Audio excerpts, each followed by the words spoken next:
idinkala hadlaysa mawjadaha gaagaaban efemyada waxaad naga heli kartaan magaalooyinka qaar ciwaanka internetkeenana waa bbcsomali.com.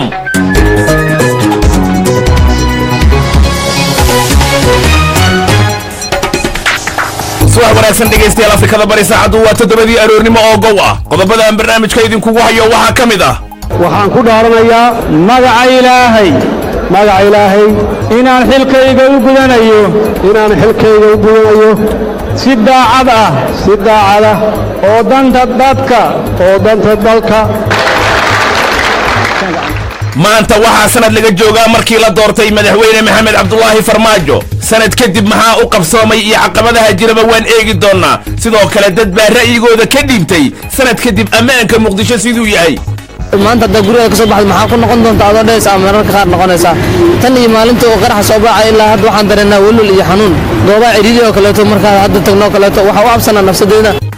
qabiilo sanado badan isku laynaya gobolada dhexe oo hadda heshiis laga gaaray amuurtooda. warshada hilibka ee jigjiga iyo wax soo saarkeeda aan waraysi idinkaga hayno iyo qodobo kale.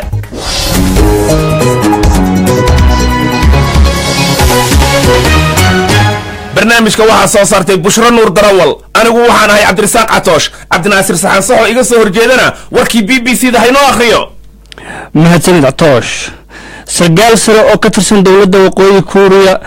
oo lagu magacaabo Jo Yong Sam ayaa sheegay in dalkiisa uusan lahayn wax damac ah oo la xiriira in ka qaybgalkooda ciyaaraha olombikada ay u isticmaalaan fursad ay wada hadal ka dhan ah hogaamiyaha mucaaradka dalkaasi haweeneyda lagu magacaabo Bagam Khalidazia oo loo haysto dacwada musuqmaasuq ah. haddii lagu helo waxaa la xukumi doonaa 2 sano oo xarig ah, waxayna taasi ka hor istaagi doontaa in ay u tartanto doorashooyinka baarlamaanka ee dhici doona dhammaadka sanadka. waxaa geeriyooday ninkii ku caanbaxay oo ololeynta xuquuqda dadka ay u leeyihiin isticmaalka internetka ee dalka Mareykanka. John Barry Barlow ayaa waxaa lagu xusuustaa ololihii uu galay sanadii 1990kii kaas oo markii dambe dhidibada u aasay xorriyadda isticmaalka internetka oo isagu ku baahay adduunka. warkiina waa naga intaas. cabdinaasir aad baad u mahadsan tahay. wahagaag aan ku hormaro halkaa iyo waqooyiga kuuriya. sida ay warbaahinta sheegayso waa warbaahinta gudaha ee dowladda waqooyiga kuuriya. dowladda waqooyiga kuuriya ayaa sheegtay inaysan wax wadahadalla nabadeed ah u isticmaali doonin ka qaybgalkeeda ciyaaraha olombikada ee dhaca xilliyada xagaaga. wararkaa soo baxaya ayaa iyaguna waxa ay sheegayaan in uu jiro diyaargarow ay waqooyiga kuuriya ku qabanayso oo ay doonayso inay dhoolatuls military ugu xusto 70 sano kadib markii la aasaasay ciidankeeda. axmed nagaashe ayaa warkaasi inoo haya. koonfur kuuriya waxay ku tilmaantay ciyaarahan olombiga ee xilliga qaboobaha olombigii nabadda, laakiin dhowr boqol oo mayl marka dhanka waqooyi looga kaco ayaa waxaa gaado ka ciyaar ku maraya 13,000 oo askari oo dhoolatus ku samaynaya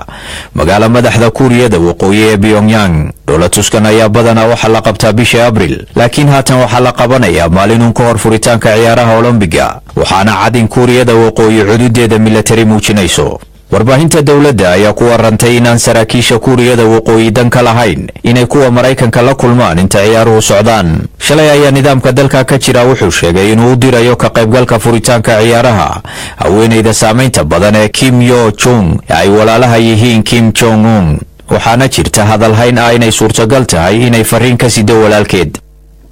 axmed nagaashe aad baad u mahadsan tahay. haatan aan u galno Soomaaliya. madaxweynaha Soomaaliya maxamed cabdulaahi farmaajo ayaa maanta waxaa u dhammaaday sanad tan iyo markii la doortay Febraayo 8 sanadkii tegay ee 2017. warbixino kala duwan ayaan ka diyaarinay sanad guuradaasi iyo waxyaabaha ku xeeranba. warbixinta ugu horeysa ayaa wariyaha BBC-da Muqdisho Cali Nuur Salaad wuxuu ku eegayaa waxyaabihii ugu waaweynaa ee muddada sanadkaasi ah dhacay.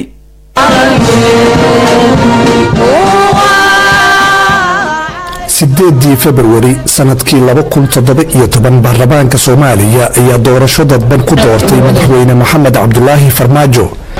isaga oo cod aqlabiyad ah kaga adkaaday madaxweynihii xilka hayay.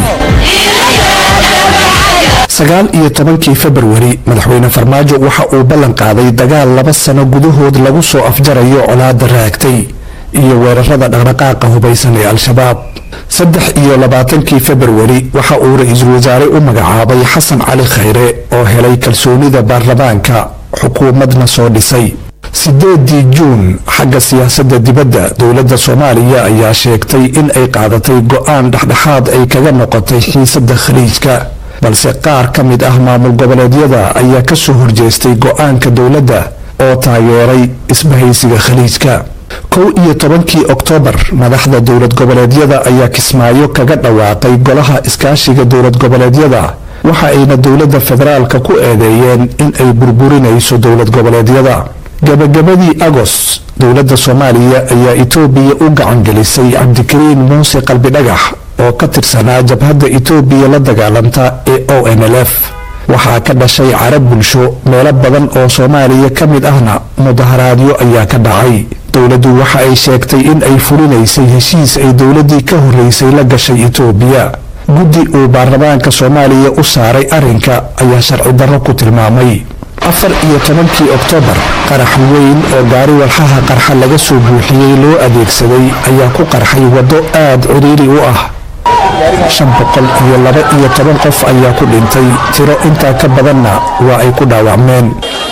cidna ma aanay sheegan mas-uuliyadda qaraxa balse dowladdu waxa ay ku eedeysay dhaqdhaqaaqa hubaysan ee al-shabaab waxaa loo oqoonsaday qarax argagixiso kii ugu weynaa ee afrika ka dhaca 17 janawari madaxweyne maxamed cabdulaahi farmaajo ayaa socdaal ku maray deegaano ka mid ah puntland iyo galmudug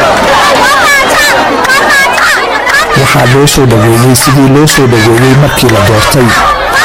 madaxweynuhu waxa uu dhagax dhigay mashaariic fara badan balse waxa ay su-aashu ka taagan tahay sida ay u hirgeli karaan mashaariicdani waana su-aal taagan oo laga qabo guud ahaan maamulkiisa hal sano kadib cali nuur salaad aad buu u mahadsan yahay ha iga fogaanin cali nuur waan kuu soo noqon doonaa weli waxaan bartanka kaga jirnaa barnaamijyadii iyo warbixinadii gaarka ahayd ee aan ku eegaynay sanad kadib maxamed cabdulaahi farmaajo markii xilka loo dhaariyey isla wararkaasi qodobada aan ku eegayno waxaa ka mid ah caqabadaha ugu waaweyn ee wajahay xukuumaddan waxaana la tilmaamayaa inay ka mid tahay xaaladda ammaanka inkastoo ay jiraan arrimo dhowr ah iyaguna dhaliyey muran xooggan qaraxii ka dhacay isgoyska Zoobe bishii Oktoobar sanadkii tagay ayaa waxa uu astaan u noqday mushkiladda ammaan ee ka jirta Soomaaliya gaar ahaan caasimadda Muqdisho cali nuur salaad mar kale dib ha u qaadaa dhigo hawshaasi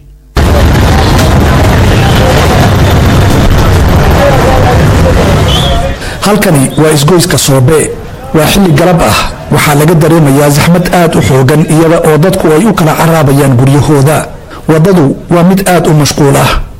inta badan dadka halkan ku ganacsada ayaa goobjoog u ahaa ama ay waxyeello ka soo gaartay weerarkii Oktoobar ee loo adeegsaday gaari xamuul ah oo waxyaabaha qarxa laga soo buuxiyey aniga waxaan ka mid ahay dadkii ku ganacsanayay xarumahan sarta Zoobe hoosteeda iyo dukaan ka mid ah bartii uu qaraxa ka dhacay ayaan kula kulmay cabdifataax axmed barkhadle oo 28 jir ah waxaa wejigiisa ka muuqanaya dhaawacyo ka soo gaaray qaraxa barkhadle waxa uu halkan ku haystaa farmashiye kaas oo ku soo dudumay markii uu qaraxa dhacay waxa uu iiga waramay xusuustiisa ku dhawaad 5 bilood weerarkii Zoobe kadib waxaan ku warhelay anoo fadhiyo oo dhulka fadhiyo ayaan ku warhelay kadib waxaan arkay mugdi badan anigoonan haysan oxygen aanan haysan anigoonan haysan wax iftiin ah anigoo xilligaas ku jiro xaalad aanan dareemi karin aanan qiyaasi karin mararka qaar xitaa waxaa jirnay xilli riimiya ku jirta waxaan ma ahan wax caadiya laakiin aniga ma aanan maqal wax juga xilligaas qarax dhacay ma aanan maqal laakiin waxaan dareemayay markii aan arkay mashaqada ay haysato kaligay wax aniga shakhsiyan ii gaarahan u malaynayay laakiin waqti kadib waxaan ogaaday waxa dhacay inay qarax yihiin barkhadle waxa uu qaraxaasi ku waayay saaxiibo badan oo ay ku wada ganacsan jireen hareeraha isgoyska Zoobe wallaahi dadkii ku deganay Muqdisho isgoyskii hore ee Zoobe hadda laakiin loo yaqaan 14 Oktoobar dadkaas aniga mucdankooda waan arkay inta badan waan arkay sababta waxaan ahayn dad wax inta badan aan soo shaqaysanaynay aan isku shaqo aan haynay aan business isku soo horjeeday macaamil badan dhex mari jireen waxaan dhihi karaa dadkaas dadkii aan aqoonay oo bulshada asxaabtayda ka shaqeynay magaalada boqolkiiba 67 way dhinteen waxa ka badbaaday oo kaliya in yar oo masaajid xilligaas ku maqnaaday ama sida aniga wax soo gaareen oo wax yar oo kooban soo gaareen waxa uu ganacsigiisa dib u furay bishii Janaayo inkasta oo aanu wali qabin kalsooni ammaan oo buuxda haddana waxa uu ii sheegay in uu Ilaahay talada saartay waxaa ka go'an in uu halkaasi ka sii wado ganacsigiisa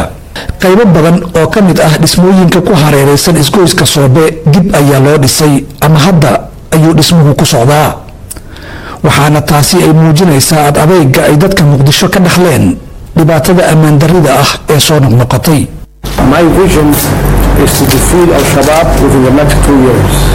madaxweynaha Soomaaliya Maxamed Cabdullaahi Farmaajo ayaa bilooyin yar kadib markii la doortay bishii February waxa uu ballan qaaday in kooxda al-shabaab uu ku soo afjari doono muddo 2 sano ah gudahood hase yeeshee dadka indha-indheeya arrimaha ammaanka ayaa aaminsan in ay adag tahay in al-shabaab looga adkaado muddada uu madaxweynuhu qabsaday. xasan sheekh imaam waxa uu ka mid yahay macallimiinta wax ka dhiga jaamacadaha ku yaala muqdisho. dalkan guud ahaantiis waa dal ballaaran oo dumay si aad dib loogu dhiso wuxuu u baahan yahay laba mid u baahan yahay in la helo dad ama koox xoog leh oo waddanka intay gees ka bilaabaan gees kale uga baxa oo aan wax ka horreeyey oo institutiona iyo dowladnimo iyo nidaam system aan fiirinin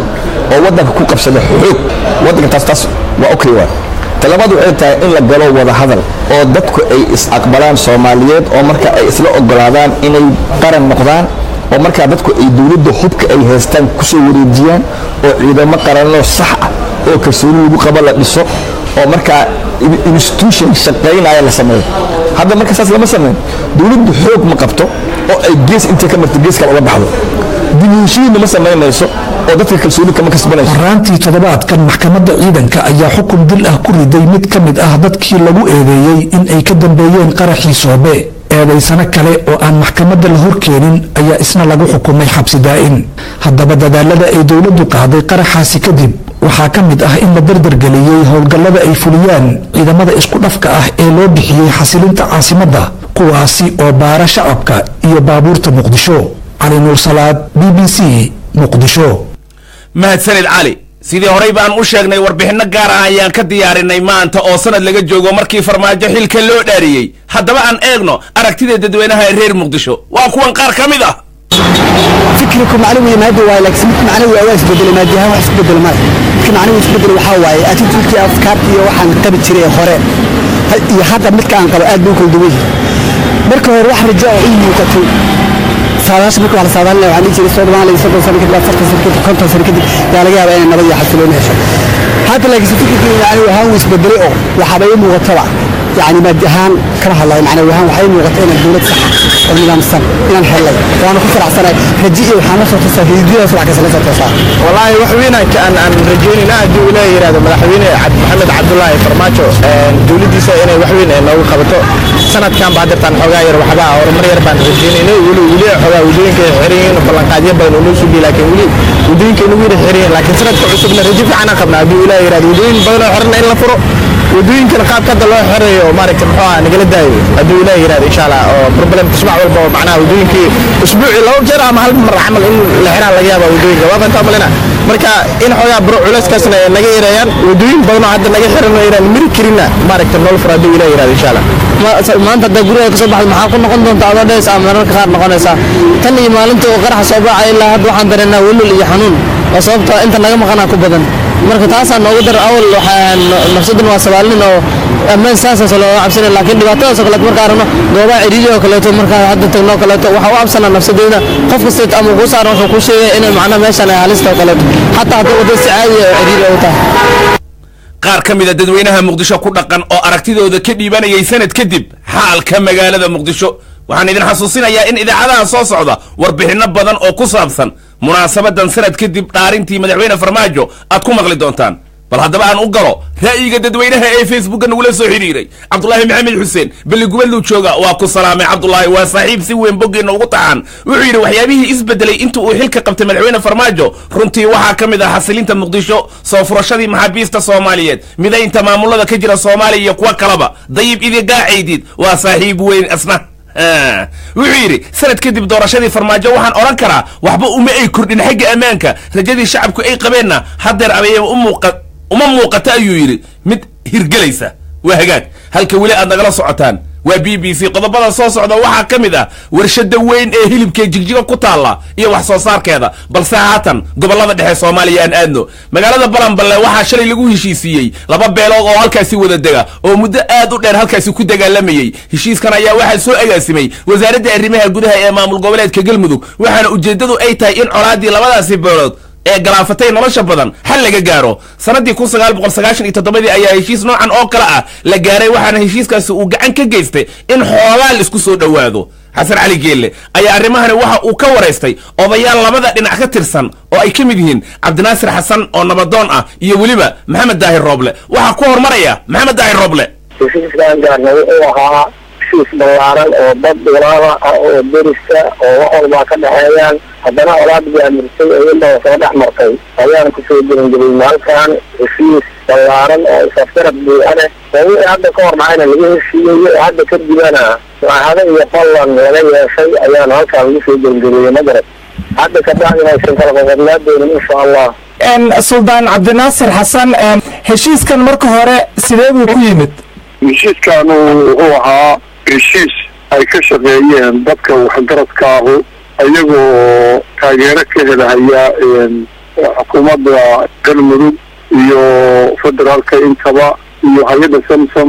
labadan beelood muddo dheer oo ilaa qarni ama wax ka badana ayaa dhibaatadaanu kasoo dhex jirtay waxay ka nasteen dowladii dhexe ee maxamed siyaas marka ay meeshii ka baxdana barteediibay kasii bilaabatay marka heshiiskan wuxuu ku yimid waxgaradka labada beelood oo arkay inaan waxba u harsanayn diin iyo dhaqan iyo dad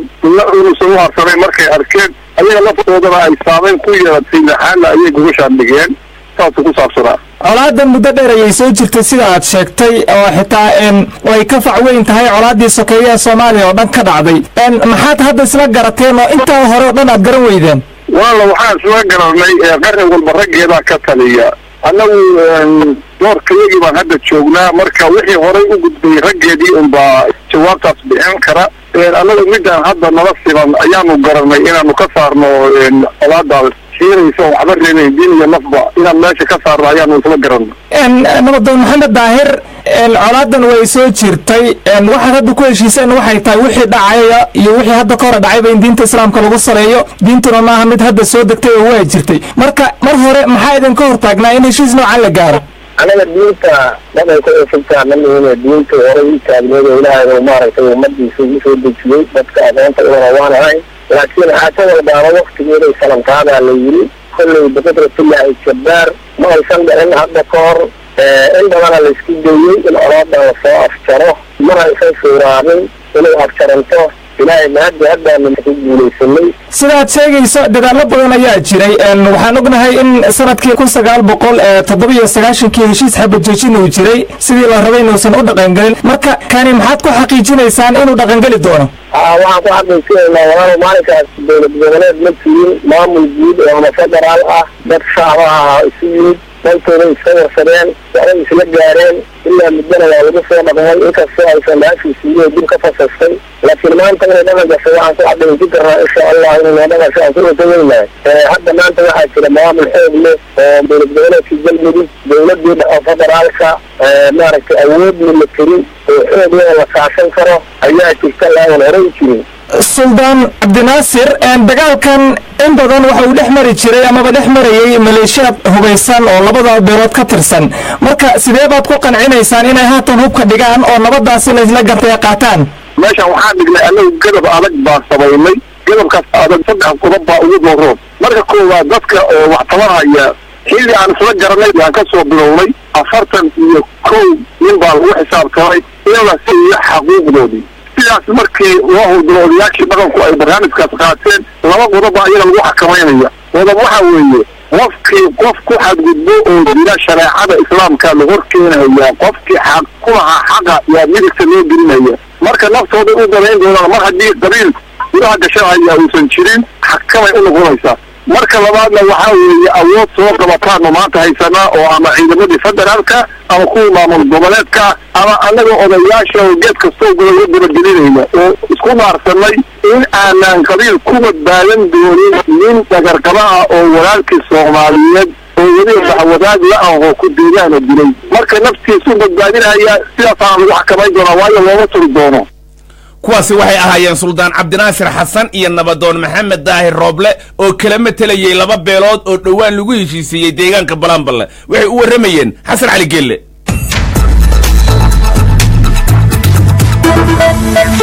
kala soco bbcsomali.com waxyaabaha ka dhacaya magaaladaada dalka guud ahaan bariga afrika iyo caalamkaba barta bbcsomali.com waxaa ka go'an inay kuu soo gudbiso musawirka dhabta ah ee dhacdooyinka maalin walba iyagoo oo maqaliya muuqaalba leh warbixinadii ugu dambeeyey waraysiyo iyo falanqaynta dhacdooyinka ugu waaweyn bbcsomali.com waxay kuu soo gudbinaysaa arrimaha ka taagan caalamka isla markaa ay dhacayaan ka qaybgal oo ka dhiibo fikirkaaga BBC Somali Facebook booqo oo kala soco mobilkaaga wararkii ugu dambeeyay ee Soomaalida iyo caalamkaba bbcsomali.com mar kasta iyo meel kasta waa bbcsomali.com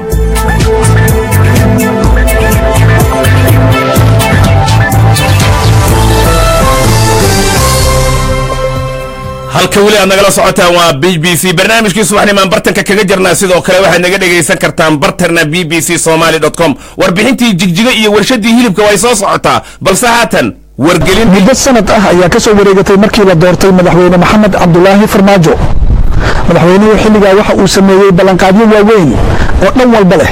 ma doonaysaa in aad su'aale ka weydiiso wixii u qabsoomay iyo wixii aan u qabsoomin iyo sababaha keenay inay waxyaabahaasi laftooda qabsoomi waayaan laanta af soomaaliga ee BBC-du waxa ay ku siinaysaa fursaddaas waxaad si toos ah noogala socon kartaa islamarkaana su'aalahaaga aad noogu soo gudbin kartaa barta ay BBC-du ku leedahay facebookga 8 February khamiis saacadda geeska afrika marka ay ku beegan tahay 9 fiidnimo fursadaasna yaysan ku dhaafin waa caawa hadduu allaha awoodda la ogolaado haatanna jigjiga jeesh waa warshad ku taalla tuulada loo yaqaano faafan oo 35 kilomitir galbeed ka xigta magaalada jigjiga ee xarunta dowlad deegaanka Soomaalida Itoobiya warshada ayaa waxa lagu qalaa kumanaan neef oo ari ah waxaana hilibka loo dhoofiyaa wadamo ay kamid yihiin Imaaraadka Carabta warshada ayaa ku tiirsan dadka xoolo dhaqatada ah ee gobolka waxaana maalgashatay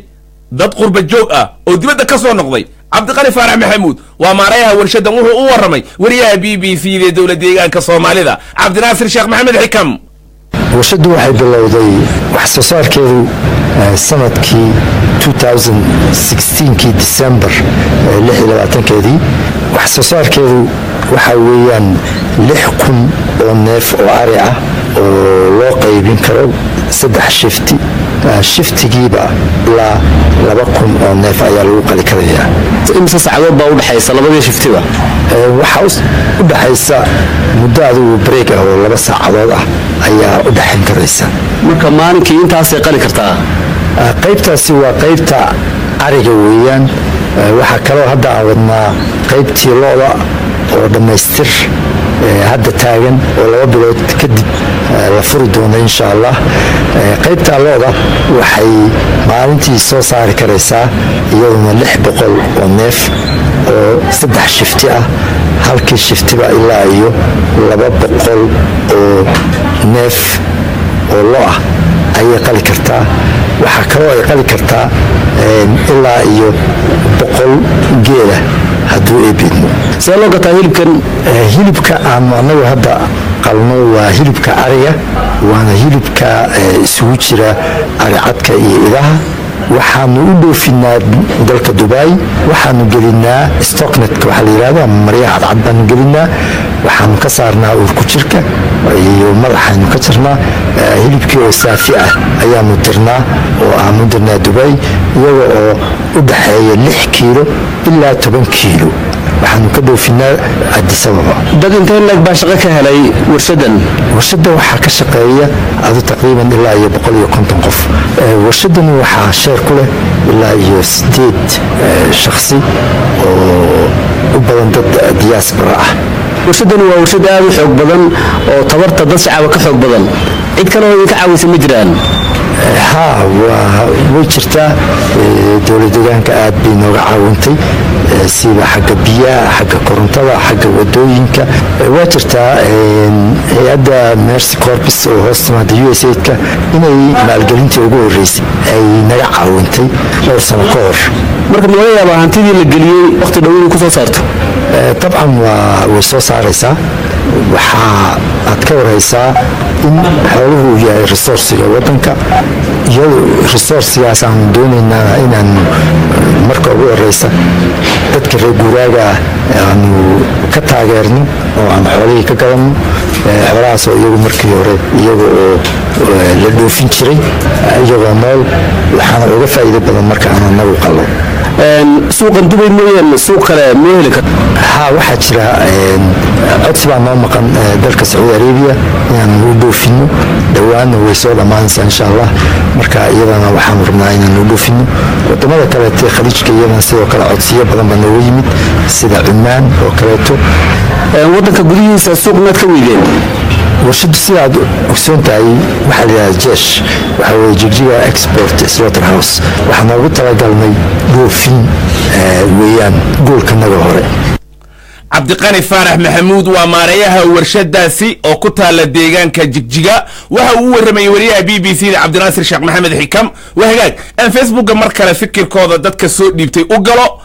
Samatar hargeysa uu joogaa wuxuu yiri wax soo saarka warshada hilibka ee Jigjiga aad ayaan u soo dhaweynaya waxaan oranahaa waa in sare loo qaado wax soo saarka warshadaha dalka si looga maarmo kuwa shisheeyaha Sharwa Cabdi Samad boosaas uu joogaa wuxuu yiri warshada weyn ee hilibka ee soo saarta ee ku taala magaalada Jigjiga aad baan u soo dhaweynaya waana horumar ay ku sii talaabsanayso dawladda deegaanka Soomaalida dalka Ethiopia wahagaag gabagabadii idaacadda ayaan soo gaarnay aan idin xasuusiyo qodobadii wararka BBC da ugu waaweynaa sarkaal sare oo ka tirsan dawladda waqooyiga Kuuriya oo lagu magacaabo Choi Young-sam ayaa sheegay in dalkiisa uusan lahayn wax damaca oo la xiriira ka qaybgalkooda ciyaaraha Olombikada ay u isticmaalaan fursad ay wada hadallo kula yeeshaan Mareykanka waxa laga soo xigtay isagoo leh in Pyongyang aysan weligeed ku bariyootamin wada hadal ay la gasho Mareykanka hogaamiyaha xisbiga aqlabiyadda yar ee aqalka Congress-ka Mareykanka Nancy Pelosi ayaa hadalkii ugu dheeraa ka jeedisay aqalka wax ka badan hal qarni iyadoo sheegtay inay diyaar u tahay inay hormood ka noqoto wadaxaajood lala galo arrimaha miisaaniyada wahagaag waxaan naga xasuusaa dhageystayaal in idaacadaheena soo socda oo ay ugu horeysatan labada duhurnimo aad ku maqli doontaan warbixino fara badan oo aan ku eegayno sanad kadib markii la dhaariyay Maxamed Cabdullaahi Farmaajo oo maanta ay sanad u buuxsantay qodobada kale ee barnaamijkan hadda si dhamaanaya aad ku maqasheen waxa isna kamid ah balanballe oo ka tirsan galguduud oo beelo muddo dheer dagaalamayay heshiis halkaasi lagu dhaxdhigay heshiiskan waxa ka soo shaqeeyay maamulka Galmudug idaacadii waa naga intaa waxaan idin xasuusinayaa intiini ay dhaaftay inay noo kale naga dhageysan karaan ciwaanka internetka aan ku leenahay ee bbcsomali.com waa intiina internetka awoodda u leh barnaamijka waxaa soo saartay Bushra Nuur Darawal anigu waxaan ahay Catoosh saxa warka akhrinayay Axmed Nagaasha isna nagala qayb qaatay iyo waliba farsamo yaqaankeena Mubaarak tan iyo kulankeena dambe waa BBC oo isku duuban oo idin la sidaas iyo nabadgelyo